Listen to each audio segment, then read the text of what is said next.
રામઃ પરાત્મા. હવે રામજીનું વર્ણન છે, અને રામજીનું વર્ણન છે એટલે કોનું વર્ણન છે?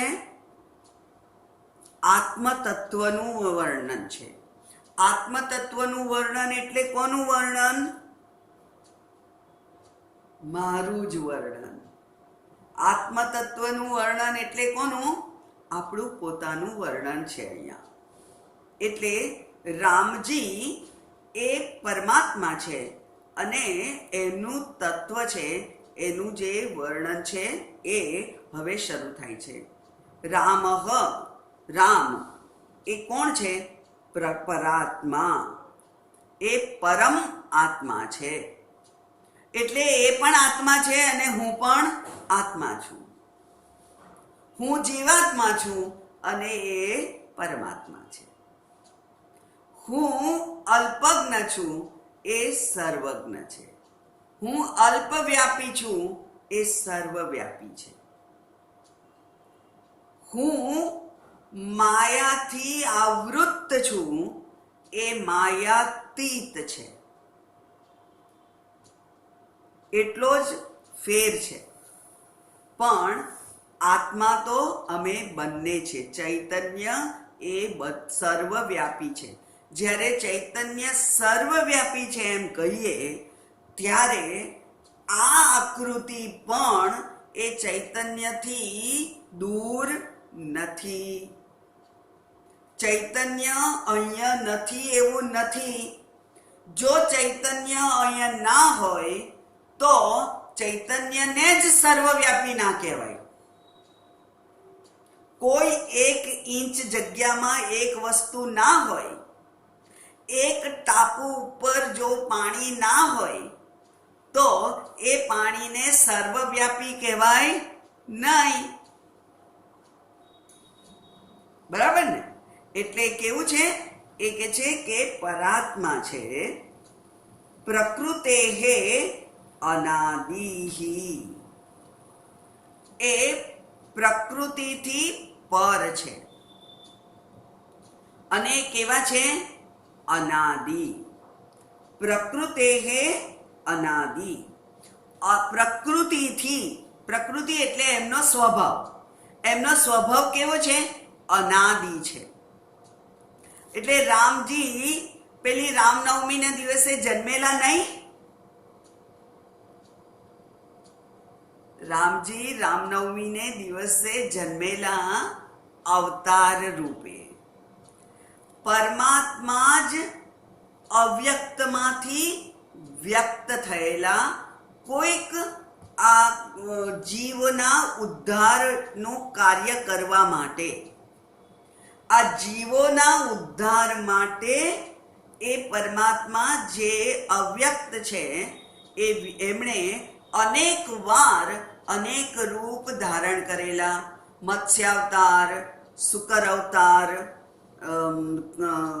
કાચબાનો અવતાર, વામન અવતાર, રામ અવતાર, કૃષ્ણ અવતાર, કેટલા અવતાર એમણે ધારણ કર્યા. જ્યારે જ્યારે પૃથ્વીને એમના મદદની જરૂર લાગી ત્યારે જે પ્રમાણેની જરૂર કરવાની હતી તે પ્રમાણેનો અવતાર એમણે ધારણ કર્યો. એટલે અનાદિ છે. રામ તત્વ અનાદિ છે. પરમાત્મા તત્વ અનાદિ છે. વેદાંત શાસ્ત્રમાં અનેક વિશિષ્ટ પ્રશ્નોને સારી રીતે સમજવા માટે કેટલીક વસ્તુઓને અનાદિ કહી છે. 6 વસ્તુ અનાદિ કહી છે. 6 અનાદિ. કેટલી વસ્તુ? 6. કઈ કઈ? યાદ રાખવી સહેલી છે. જીવ, હું અનાદિ. વિચાર કરો, કોણ હું, કોણ અનાદિ? હું અનાદિ. હું અનાદિ એટલે કે આ જીવાત્મા ક્યારથી એક યોનિમાંથી બીજી યોનિમાં ભટકે છે એવો જો પ્રશ્ન થાય તો એનો તમને જવાબ મળી શકે નહીં. કારણ કે આ શરીર બનવા માટે આ શરીર પૂર્વે કરેલા કર્મો ને કારણે એના પરિણામે એના ફળ રૂપે આપણને આ શરીર મળે છે. એવું દરેક પહેલાનું શરીર, દરેક શરીર પૂર્વમાં કરેલા કર્મોના આધારે મળે છે. તો પ્રશ્ન એવો થાય કે પહેલી વાર જ્યારે શરીર મળ્યું હશે ત્યારે આગળના કયા કર્મો હશે? એટલે એ પ્રશ્નનો જવાબ ના મળે. બી પહેલા કે વૃક્ષ પહેલા? બી પહેલા કે વૃક્ષ પહેલા? એનો જવાબ ના મળે. એટલે આ જીવ અનાદિ છે. પછી જગત અનાદિ છે. આ સૃષ્ટિ છે. આ સૃષ્ટિ પહેલા પૂર્વ સૃષ્ટિ હતી, એના પહેલા પૂર્વ સૃષ્ટિ હતી, એના પહેલા પૂર્વ સૃષ્ટિ હતી. એટલે આ સૃષ્ટિની શરૂઆત ક્યારથી થઈ? તો એનો પણ જવાબ મળે નહીં. જીવ, જગત, ઈશ્વર પણ અનાદિ છે. એટલે જીવ, જગત, ઈશ્વર તો આપણા જીભની ટેરવે છે. એટલે 3 વસ્તુ અનાદિ થઈ. ચોથું અનાદિ છે અજ્ઞાન. અજ્ઞાન અનાદિ છે. શેના વિશેનું અજ્ઞાન? આત્મ સ્વરૂપ વિશેનું જે અજ્ઞાન છે એ અનાદિ છે. ક્યારથી હું બિચારો આ યોનિઓમાં ભટકનારો આત્મા છું એવું મને ખબર નથી. કારણ કે આ અજ્ઞાન પણ અનાદિ છે. અજ્ઞાન ક્યાંથી આવ્યું ખબર ના પડે. એ અનાદિ છે. આ જીવની સાથે જ એ જોડાયેલું છે. બરાબર. ત્યાર પછી અવિદ્યા જેમ છે એવી જ માયા છે. આમ તો અવિદ્યા અને માયા બંને એક જ કહેવાય. અવિદ્યા અને માયા એટલા માટે એક અહીંયા જુદા કયા કે જ્યારે સમષ્ટિ આખા જગતના રૂપ બ્રહ્માંડના ધ્યાનમાં રાખી દ્રષ્ટિકોણથી આપણે જે વાત કરીએ તો એને માયા કહેવાય છે. માયા એ અજ્ઞાન જ છે. અને એટલે માયા કાર્યરૂપ આ જગત છે. એટલા માટે એ અજ્ઞાનથી આવૃત્ત છે. માયાનું કાર્ય છે, માયા અજ્ઞાન છે. એટલે માયાના કાર્યરૂપ આખું જગત અને એના અંતર્ગત આ જીવ અને ઈશ્વરની ઉપાધિ ધરાવતા 2 લોકો એ બધું જ અવિદ્યા છે. એટલે જ્યારે વ્યષ્ટિના દ્રષ્ટિકોણથી જોઈએ ત્યારે એને અવિદ્યા કહેવાય છે. અને સમષ્ટિના ભગવાનના દ્રષ્ટિકોણથી જોઈએ તો એને માયા કહેવાય છે. એ માયા અને અવિદ્યા અનાદિ છે. અને છેલ્લું બ્રહ્મ, અધિષ્ઠાન, એ આત્મા, ચૈતન્ય પણ અનાદિ છે. એટલે ચૈતન્ય અનાદિ, અજ્ઞાન અનાદિ, જીવ અનાદિ, જગત અનાદિ, ઈશ્વર અનાદિ. 6 વસ્તુ છે. કેટલાક વિદ્વાનો જીવ અને ઈશ્વરનો જે સંબંધ છે એ પણ અનાદિ છે એમ કહે છે. બ્રહ્મ અને જીવનો સંબંધ છે કે નહીં? છે. અતૂટ સંબંધ છે. ચૈતન્ય અને આ જીવ એ 2 વચ્ચેનો જે સંબંધ છે એ અતૂટ છે. એ પણ અનાદિ છે. આમ 6 વસ્તુ અનાદિ છે. અહીંયા શું કહ્યું? રામ પરાત્મા. રામ એ પરાત્મા છે. પ્રકૃતે અનાદિ. પ્રકૃતિથી એ અનાદિ છે. પ્રકૃતે પરમ આત્મા અનાદિ. આનંદ એ આનંદ રૂપ છે. પછી એકઃ, એ એક જ છે, અનેક નથી. ચૈતન્ય એક જ છે. કેવી રીતે?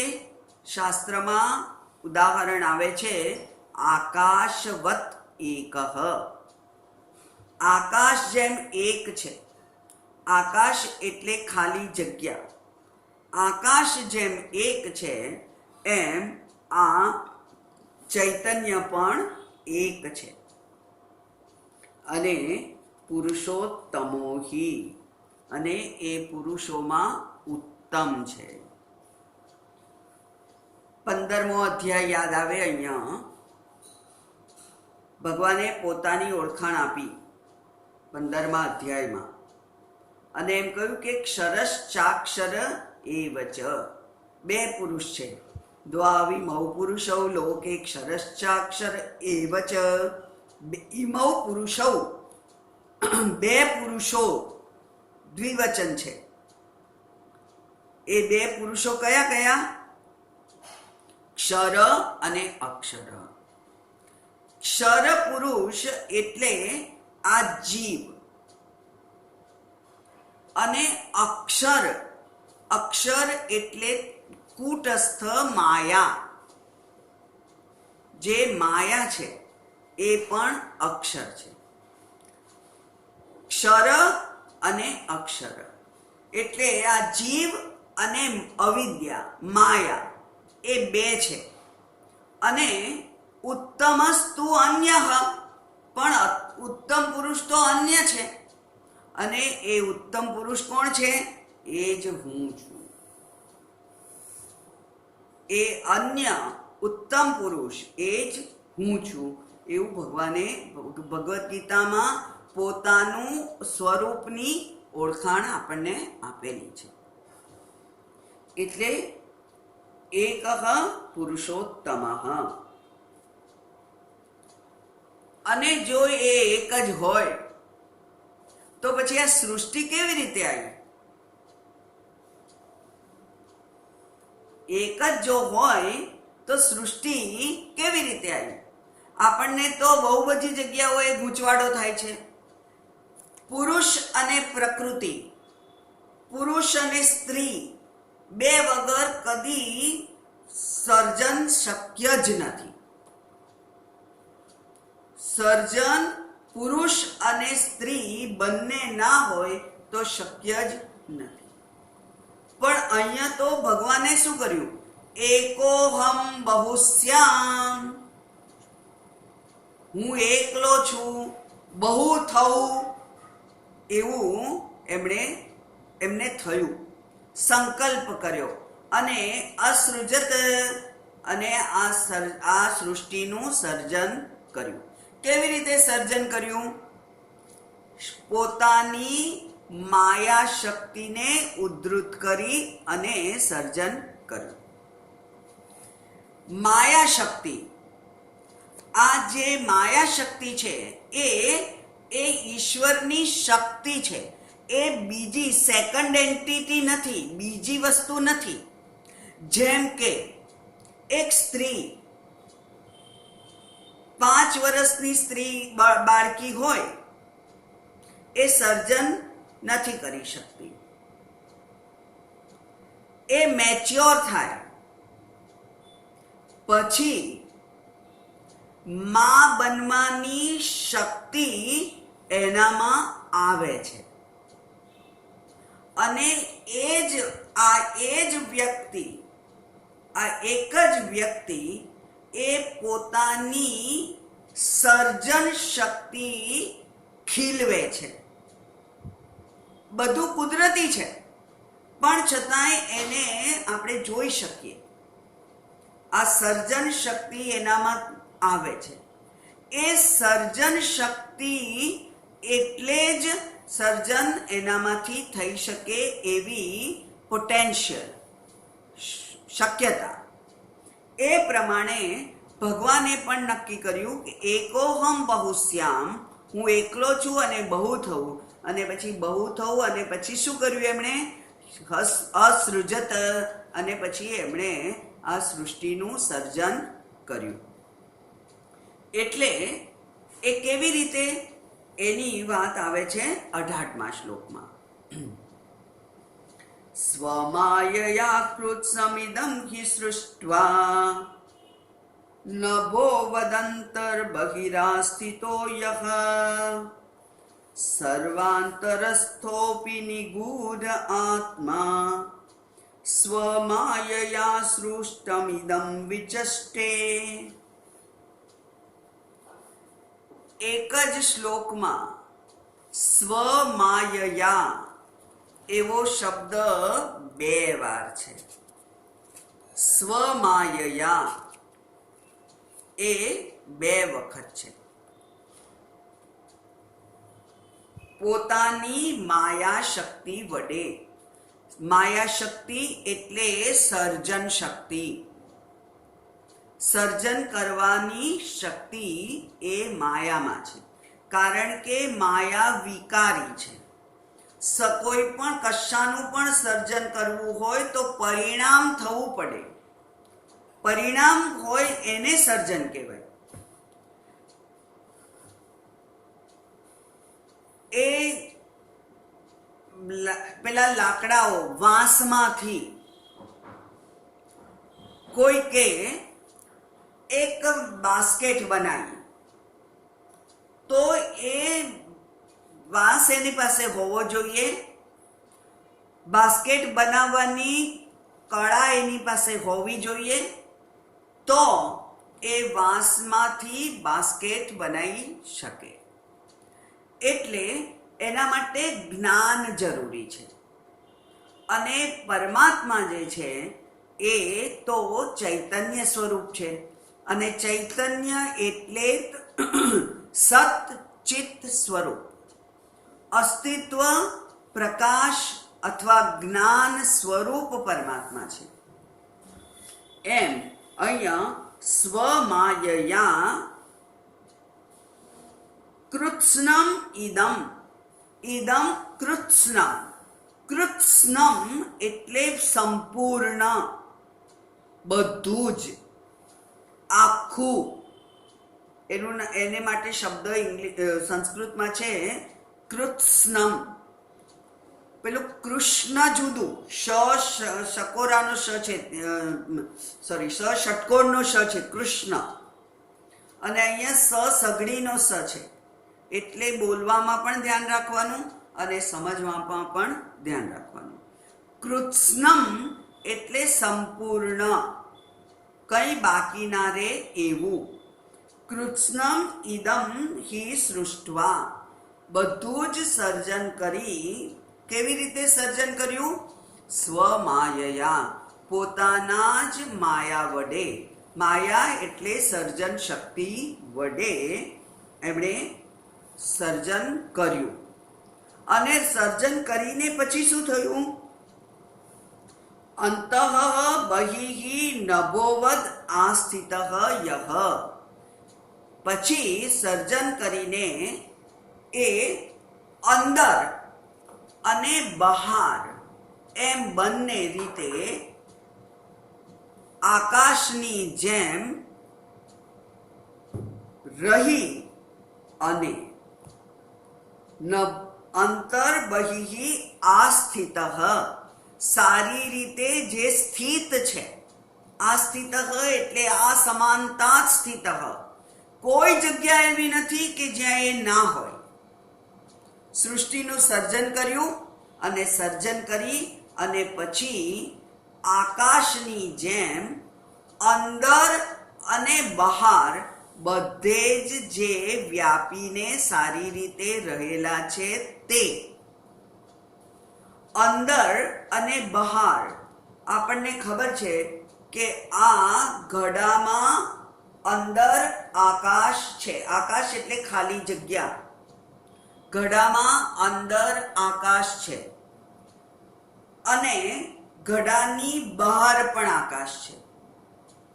બીજી રીતે કહીએ તો આકાશમાં ઘડો છે અને ઘડામાં આકાશ છે. આ ઘડો ક્યાં છે? આકાશમાં. ખાલી જગ્યામાં આ ઘડો છે. અને આ દિવાલોની અંદર આકાશ છે, ખાલી જગ્યા છે. એટલે અંદર અને બહાર સારી રીતે, જ્યાં દિવાલ છે ત્યાં પણ ખરેખર તો આકાશ છે.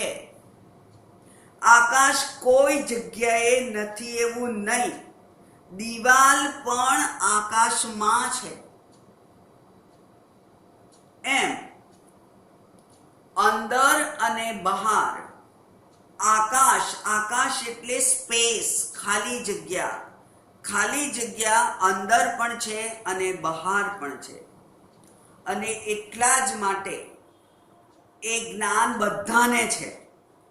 અને એટલે એમ કહે છે કે આ શરીર જ્યારે અગ્નિને સમર્પિત કરી દે છે ત્યારે શું બોલાય છે? પંચ મહાભૂતમાં ભળી ગયું. એટલે આ શરીરમાં રહેલું આકાશ તત્વમાં ભળી ગયું. આ શરીરમાં રહેલું જળ તત્વમાં ભળી ગયું. આ શરીરમાં રહેલું અગ્નિ તત્વ અગ્નિમાં ભળી ગયું. આ શરીરમાં રહેલું પૃથ્વી તત્વ પૃથ્વીમાં ભળી ગયું. અને આ શરીરમાં રહેલું વાયુ તત્વ પ્રાણ એ મહાપ્રાણમાં ભળી ગયા. એટલે આ શરીરમાં પણ અંદર પણ ખાલી જગ્યા છે અને બહાર પણ ખાલી જગ્યા છે. અને આ દિવાલો પણ ખાલી જગ્યામાં જ છે. આકાશ સર્વવ્યાપી છે. જેવી રીતે આ ઘડાના ઉદાહરણથી આપણે જોઈએ છીએ કે આકાશ સર્વવ્યાપી છે, એવી જ રીતે આ પરમાત્મા પણ કેવા છે? નભઃવત. નભ એટલે અહીંયા આકાશ, અને આ નભ એટલે આ ઉપર દેખાય છે એ નહીં. નભ એટલે ખાલી જગ્યા. એ ખાલી જગ્યાની જેમ અંતર બહિઃ આસ્થિતઃ યઃ, જે સારી રીતે સ્થિત છે તે કેવો છે? સર્વ અંતરસ્થ અપી નિગૂઢ આત્મા. એ ગૂઢ આત્મા છે, સંતાયેલો છે. અને સંતાઈ ક્યાં ગયો છે? ક્યાંય દૂર જંગલમાં, હિમાલય પર, ગુફામાં નથી સંતાઈ ગયો. એ ક્યાં છે? સર્વ અંતસ્થ અપી. સર્વ જીવોમાં જે અંતર્યામી રૂપે રહેલો છે તે. એટલે કે બધા જીવોના અંદર જે સંતાઈ ગયો છે, સંતાઈને રહે છે, પોતાનું કામ કરે છે.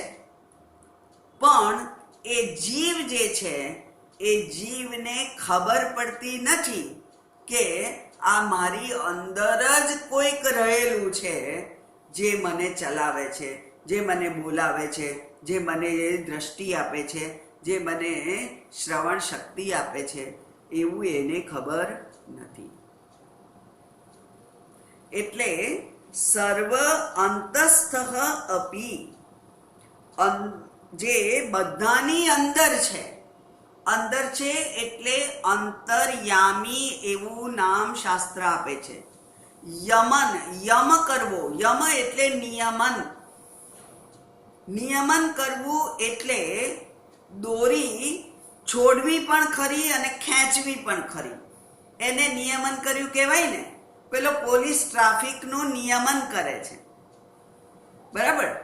પેલું મિનિસ્ટ્રી એ ડિફેન્સ મિનિસ્ટ્રી હોય તો એ સંરક્ષણનું નિયમન કરે છે. જ્યાં જેની જરૂર હોય ત્યાં તે પહોંચાડે, એને યમ નિયમ કહેવાય છે. એટલે અંતર્યામી, જે અંદર રહીને નિયમન કરે છે, એના નિયમન વગર કંઈ થતું નથી. એટલે પેલો કેનોપનિષદનો શિષ્ય પૂછે છે કેન ઈશિતઃ યહ મનઃ કેનેશિતં મન પ્રવ્રજતિ. બરાબર. આ કેનેશિતમ, ઈશિતમ એટલે નિયમન કરવું, શાસન કરવું. ઈશિતમ એટલે નિયમન એટલે શાસન કરવું. કોના વડે શાસિત આ મન વિચારો કરે છે? કોના શાસન વડે આ ચક્ષુરેન્દ્રિય એ દ્રશ્યને જુએ છે? કોના શાસનમાં આ શ્રવણેન્દ્રિય શબ્દોને સાંભળે છે? કેનેશિતમ પ્રેષિતમ મનઃ. આ મન કોના શાસન દ્વારા, કોના નિયમન દ્વારા આ ગમન કરે છે, એનું પોતપોતાના કાર્યો કરે છે. તો અહીંયા એનો જવાબ આપ્યો કે સર્વાંતરસ્થ અપી, એ અંતર્યામી છે છતાંય એ આપણને દેખાતો નથી. પેલો પોલીસ તો દેખાય છે અને એટલે આપણે બરાબર રસ્તા પર ચાલીએ છીએ, ચલાવીએ છીએ વાહન, પણ અંદર જે નિયમન કરનાર છે એ તો દેખાતો નથી. તમે જે કાર્બોહાઈડ્રેટ, પ્રોટીન, વિટામિન, ફેટ જે આપો તે બધું સેગ્રીગેટ કરીને છૂટું પાડી અને પચાવવાનું જે કામ કરે છે એ તમને કોઈ દિવસ દેખાતો નથી, કોઈ ડોક્ટરને દેખાતો નથી. એ અંદર રહી અને કામ કરે છે, પણ કેવો છે? નિગૂઢ આત્મા. એ તો સંતાયેલો છે, એને કોઈ જોઈ શકતું નથી. કોઈ નથી જોઈ શકતું તો પછી આપણે શું કામ પ્રયત્ન કરીએ છીએ? એટલે ઉપનિષદ કે છે દેખાય, દેખાય ખરો. સૂક્ષ્મયા સૂક્ષ્મદર્શીભિ, એ સૂક્ષ્મ છે અને જે સૂક્ષ્મદર્શી છે એમને દેખાય. એટલે એ નિગૂઢ છે, સંતાયેલો છે. સામાન્ય રીતે અજ્ઞાનથી આવૃત એવી જે બુદ્ધિ છે એ બુદ્ધિથી એ દેખાતો નથી. બુદ્ધિમાં આવરણ છે. અંતઃકરણ એ આ સ્વરૂપનું દર્શન થવા દેતું નથી, કારણ કે એ શુદ્ધ નથી. એટલે શુદ્ધ અંતઃકરણની જરૂર છે અને એના વડે એના દર્શન થાય. પણ શાસ્ત્ર તો પહેલા એમ જ કહે છે કે એ તો સંતાયેલો છે. હવે પડે પડે આપણને એની હોવાની ખાતરી થાય છે. આંગળી આમ ઊંચી થાય તો એ છે. નખ કાપતા કાપતા એક બાજુમાં સહેજ કપાઈ જાય એટલે ખબર પડે કે આ ચૈતન્ય છે. આંખમાં એક નાનો કણ પડે ઉડીને એટલે ખબર પડે કે એ છે. પડે પડે આપણને એના હોવાની ખાતરી મળે છે, રિસિપ્ટ મળે છે. રિસિપ્ટ આપ્યું છે એની રિસીટ આપણને મળે છે, અને તોય આપણે એના હોવાનો, એના જ માત્ર હોવાનો સ્વીકાર નથી કરતા. અને હું કરું એ જ અજ્ઞાનતા. હું નથી કરતો. હાથ હલાવવામાં જો એ ચૈતન્ય ના હોય તો મારી કોઈ તાકાત નથી. પણ એ સર્વાંતરસ્થ અપી નિગૂઢ આત્મા સ્વમાયયા સૃષ્ટમ ઇદમ વિચસ્તે. પોતાની માયા વડે સૃષ્ટમ, આ જે સર્જન થયેલું છે એમાં એને એ એક્ટિવેટ કરે છે. એને એક્ટિવેટ થવામાં જે શક્તિ અને સ્ફૂર્તિ આપે છે એ આત્મા આ આપણામાં નિગૂઢ છે જ. એટલે સ્વમાયયા, પોતાની માયાથી આ સર્જન કર્યું, પણ એ સર્જનને કરીને છોડી નથી દીધું. સર્જનને વિચસ્ટે, વિચસ્ટે એટલે ચેષ્ટાઓ કરાવે છે. ચેષ્ટા એટલે એક્શન. આંખ જોવાની એક્શન કરે, શ્રવણેન્દ્રિય સાંભળવાની એક્શન કરે, એ વિચસ્ટે. સૃષ્ટમ ઇદમ વિચસ્ટે, આખી સૃષ્ટિને એ સંચરિત કરે છે. ઝાડ રોપીને મૂકી નથી દીધું, એને પાણી પાઈને એને ઉછેર્યું, અને પછી એ ઝાડ પવન આવે ત્યારે ફળફળે. એ બધું જ કોના હોવાથી થાય છે? ચૈતન્યના હોવાથી થાય છે. એવી જ રીતે આ અહીંયા પણ આ પ્રકૃતિનું એક અંગ એટલે આ વ્યક્તિનું શરીર, વ્યષ્ટિ. એ વ્યષ્ટિને પણ એણે સર્જન કર્યું, અને સર્જન કરી અને પછી કાર્યરત પણ એ જ રાખે છે. એવો જે છે તે કોણ છે? રામ. એનું નામ છે રામ. એટલે અહીંયા રામનું વર્ણન કર્યું. અને રામનું વર્ણન કેવી રીતે કર્યું? પરાત્મા રૂપે, ચૈતન્ય રૂપે, સર્વવ્યાપી, સર્વ અંતર્યામી એવા પરમાત્મા રૂપે એ વર્ણન કર્યું. જે એ છે જ એ તત્વને રામ કહે છે. એટલે કે રામનું તત્વ અને બ્રહ્મનું તત્વ, આત્મા ચૈતન્યનું તત્વ એ બે જુદા નથી. રામ નામ છે, પણ એ નામ એટલે જ એ ચૈતન્ય તત્વ. એનો જ અહીંયા વર્ણન મહાદેવજી કરે છે વિશેષ કાલે. ઓમ પૂર્ણમદ પૂર્ણમિદમ પૂર્ણાત પૂર્ણમુદચ્યતે પૂર્ણસ્ય પૂર્ણમાદાય પૂર્ણમેવાવશિષ્યતે. ઓમ શાંતિ શાંતિ શાંતિ. હરિ ઓમ. શ્રી ગુરુભ્યો નમઃ. હરિ ઓમ.